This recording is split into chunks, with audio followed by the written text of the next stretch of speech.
Welcome to the Skeletal System Study Guide Overview. We'll talk a little bit about the answers and some of the histology and tissue aspects of the skeletal system. Number one, the thin layer of hyaline cartilage at the end of a long bone. That is the articular cartilage. This provides the smooth surface where two bones meet so that your joints have a nice clean layer of tissue where they can move across each other and don't grind against two bones. Region of a long bone where lengthwise growth takes place, that's called the epiphyseal plate, also known as the growth plate. This is if you were to look at a long bone, this is where the epiphysis meets the diaphysis. So you have two growth plates, and you'll find these right where both of the epiphysis, meet the shaft of the bone. Don't worry about 3 and 4. We didn't talk about the tissues covering the bone. Layer of bone cells lining the marrow cavity. Oh, you don't need to do that one either. I apologize. Shaft or long main portion of the bone. I mentioned that is the diaphysis. So that would be this portion of a bone here. Describe compact bone and spongy bone. So we'll go a little bit more into compact bone when we get down to the next section, but compact bone is made up of osteons, which are concentric layers of cells.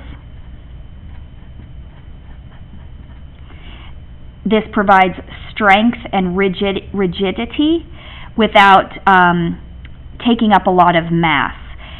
Compact bone is very structured and orderly. Spongy bone, however, is not made of osteons.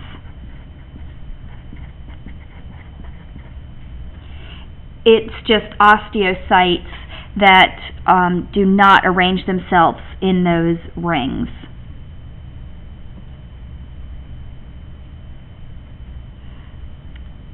All right, the channel for blood vessels and nerves. So all of this is going to match up with compact bone. So it will kind of tie into your description here. So channel for blood vessels and nerves, they call that your osteonic canals. We used the word canaliculi and perforating canals in our notes. So canaliculi and perforating canal were the terms that we used in our text and in our notes. Spaces containing osteocytes, that's actually called lacunae. I did not use that term, so you're not responsible for that term. Concentric layers of compact bone are called lamellae. That is a term that we talked about, and that would be like each ring in your osteon or each ring of a tree. The source of osteoblasts, that's none of the above. Structural unit of compact bone, that is an osteon. And spaces containing red marrow, that is also none of the above.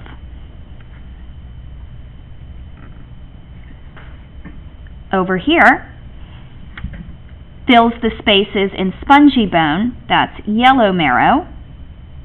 Hyaline cartilage is what makes up the epiphyseal plate or the growth plate. So back to our diagram up here, that growth plate, it's made up of cartilage and it's actually articular cartilage. Covers the surface of the bone. That's what we call the periosteum, not a term that you need to be responsible for. And fills the medullary or marrow cavity. That is red marrow. And this runs down the center of your diaphysis.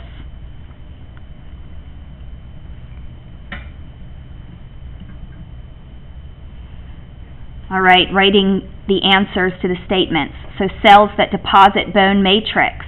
Depositing cells are osteoblasts. Think about blast being builder cells, B, builder, osteoblasts. Cells that remove bone matrix are the osteoclast cells. Cells that occupy the lacunae, or if you look back at what lacunae were, those were just the spaces that contain osteocytes. So those are just osteocytes or your mature bone cells.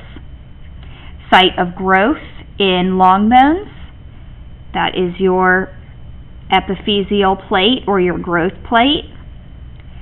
Type of ossification in most skull bones, and then type of ossification in bones performed in cartilage. So this is what most common, and this is the type of ossification we talked about in class. This is called endochondral, and this is called intramembranous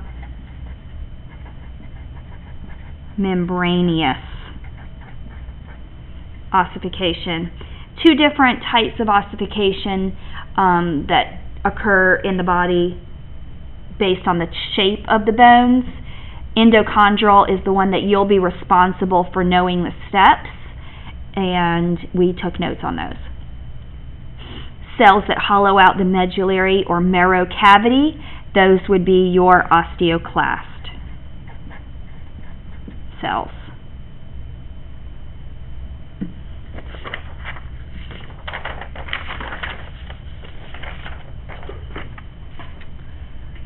Okay, now we have notes on the types of movement and joints. So the femur and the tibia, that would be a hinge joint. Frontal and parietal would be an immovable joint, that would be a suture. Humerus and scapula, that is a ball and socket. Vertebrae and vertebrae, slightly movable. Atlas and axis would be a pivot joint, because that dens is one of your landmarks that you need to know that allows that rotation.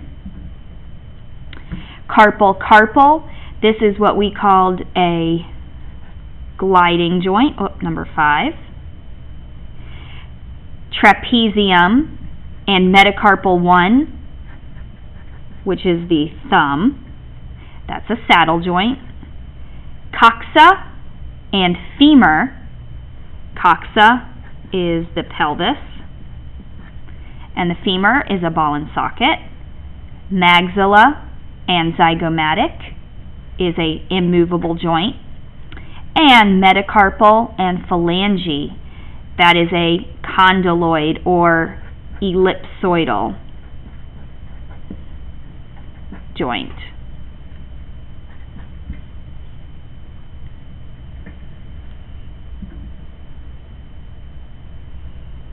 And then the last picture represents the 3 different processes we talked about with bone ossification, remodeling, and repair. And I ask you to either label or describe each of these steps. So in the first one, this represents fracture repair.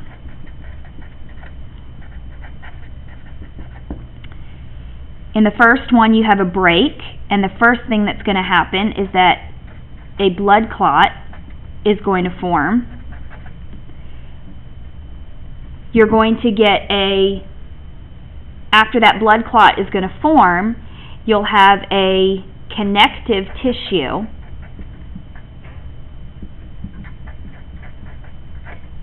callus that will form to kind of temporarily hold those bones together.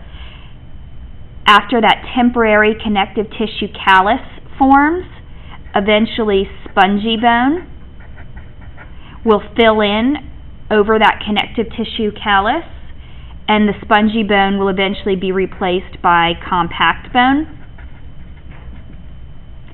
And then that compact bone will get remodeled, because you're going to have a little bit of a swelling on the bone will remain, so you'll see a little bit of evidence where that fracture was. There may be a lump or a bump, and eventually that will be remodeled so that that swelling is no longer there. So to kind of tie into bone remodeling, this diagram represents remodeling. And in our first set of pictures, you have osteoclasts that attach to the bone. They dissolve that bony matrix. They release calcium into the bloodstream. As blood calcium level rises, we talked about this is going to trigger some of your hormones, and it's going to trigger kind of the stop or the start of your remodeling process. So the increase in blood calcium levels will then trigger either the thyroid or the parathyroid. I'll touch back on that in just a minute. After you've dissolved, the osteoclasts have dissolved that bone, osteoblasts will come in and secrete new collagen fibers, which then will calcify and become new bone tissue. This is going to, so this brings calcium levels up. This is going to bring blood calcium levels down, this depositing of bone tissue.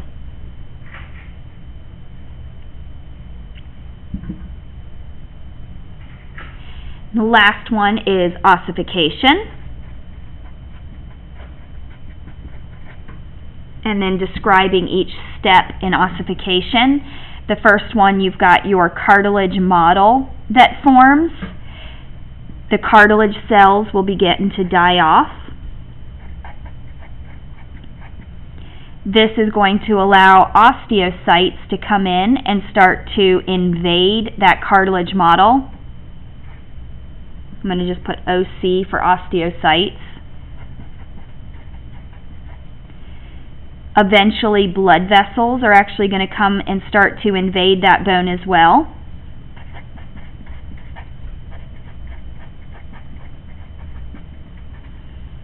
As those blood vessels start to enter the bone, this is going to increase the rate that osteocytes can basically enter this bone, and they're going to start to deposit bone tissue.